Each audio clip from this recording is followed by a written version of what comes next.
Had a thought this morning as I was out in the garden, and I always think about things when it comes to looking at the next phase of what I'm about to grow, and that leads me to what I need to do next, whether it's a cover crop or I have a group of beets right now that are over in my propagation tunnel. They need to be planted soon. So, because this is a market garden, I'm always thinking of the next thing. It's a succession of things that what am I going to plant next? What am I going to do next? And that led me this morning to think about you, those of you that watch this channel, and whether you're thinking about gardening, you've been gardening all your life, or it's something you just like to do for your family in the future. And my thought is this morning is, what if you were less reliant on the grocery store?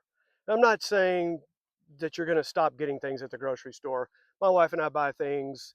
The town that we shop from is about 40 miles that way. Once a week, my wife goes in to get groceries, the things that we need that we cannot grow everything out here. We don't have chickens, we don't have eggs, we don't have meat, bread. We don't grow any wheat. We don't make our own flour or bread. That's just something we don't do because grocery stores do a great job of providing 99% of everything we need to eat.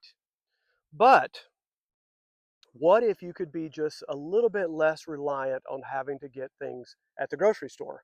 And I'm not one of those who go, there's going to be this great disaster and food's going to run out. I hate conspiracy theories. I hate all the talk of future disaster. And most of the time, when you hear those are commercials to try to get you to buy freeze-dried food, and that's fine. There's nothing wrong with that. There's times in my life when I've had freeze-dried food. It's not a big deal, and it's not even a bad idea to have it because there could be a time when there's a storm and there's electrical outage for a week at a time, and it's not a bad idea at all.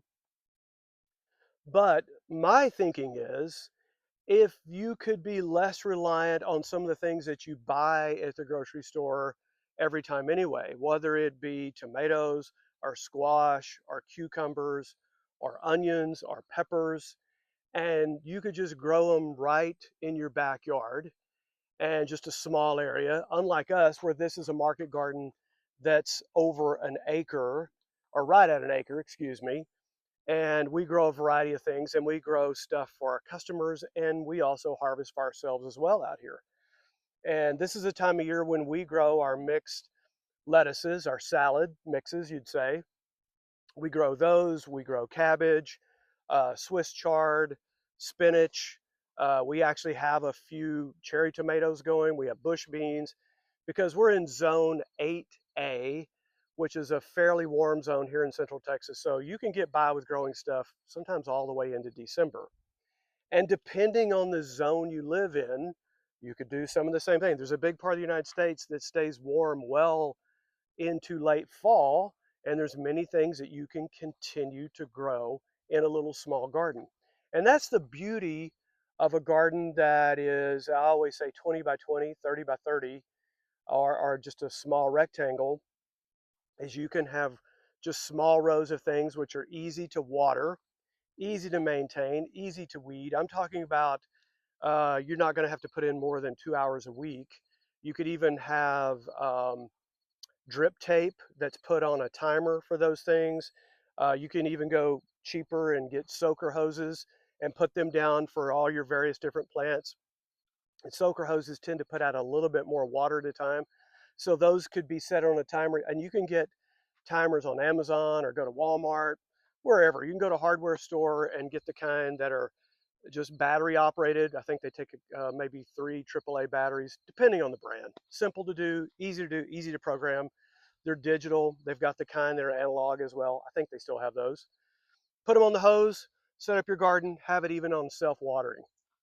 If it rains that week, go over and make sure it's turned off. So not a big thing, not hard to do.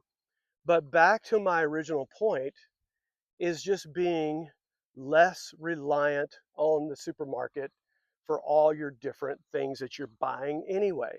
And most things that we grow, most things that we raise here at Whirlwind Family Farm are not difficult. Oh, I've got sun coming here. I don't want to have sun in your eyes on the camera. Let me go back this direction. So my final point of this is, If you've never gardened before or you think, I don't know what to do, we encourage you to follow our channel. We're going to show you in the simplest terms possible how we go about doing it. We use a no-till system, which a no-till system doesn't require a lot of tools. It doesn't require going out and buying a rotiller. It doesn't require having different type of push tools that go in and cultivate the soil. Once these beds are put down, they are permanent beds. We put fresh compost on them every year. We go in and weed them.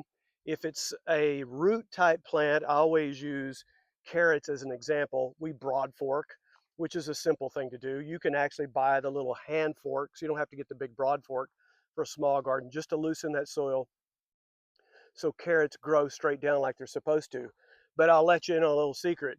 Even carrots that hit harder soil and curve can still be very edible carrots. We just do it because we want them to look presentable.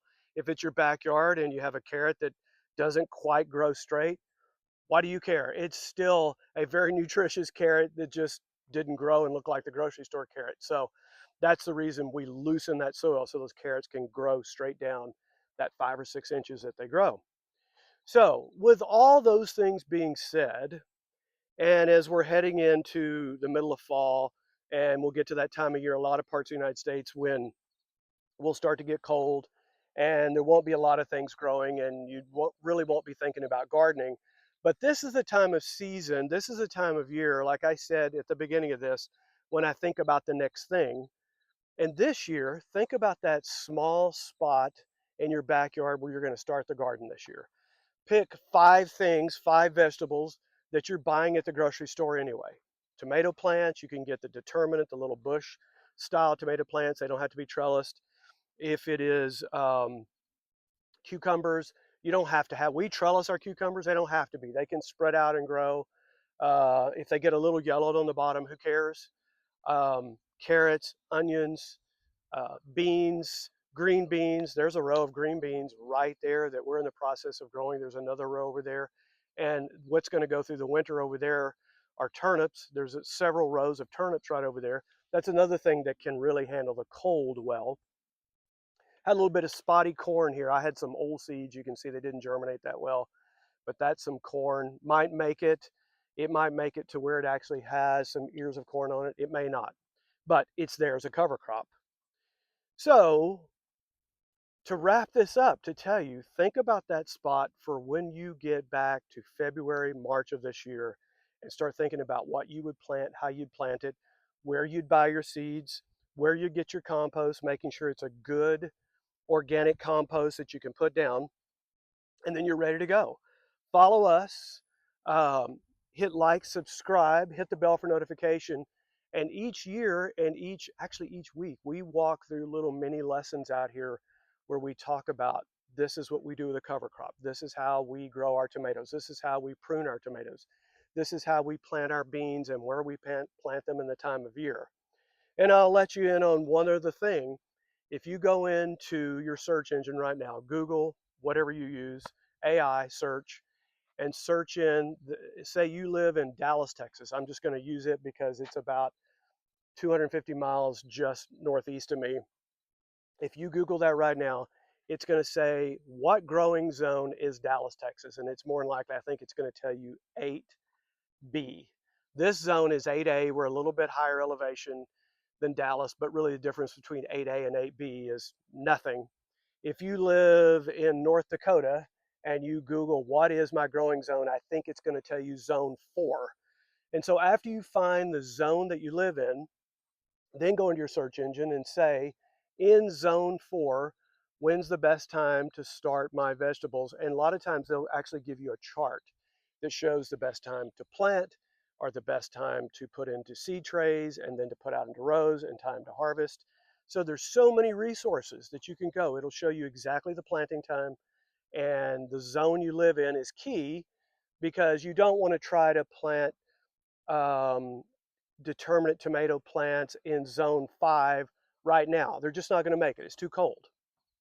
But determinate tomato plants in late March in zone 5 might be the time to go. That might be a little early, but that could be the time.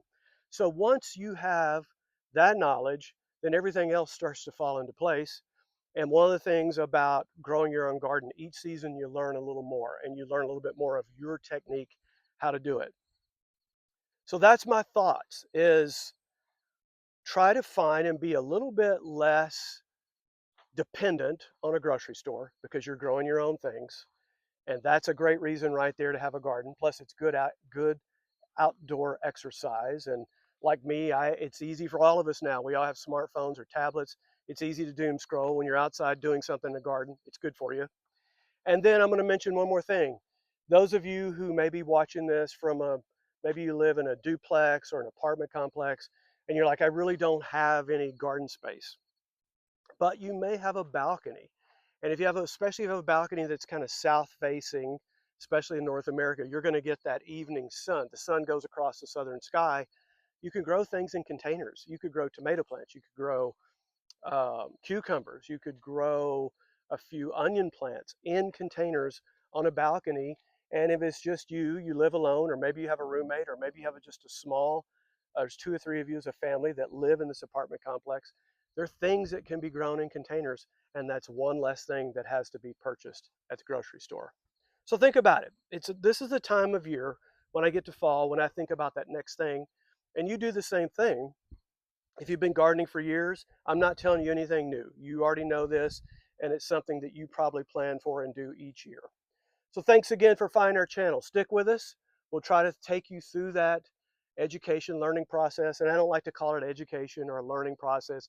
It's just a process of something that you can enjoy. It can be a hobby, but it can also be very, no pun intended, it can be fruitful.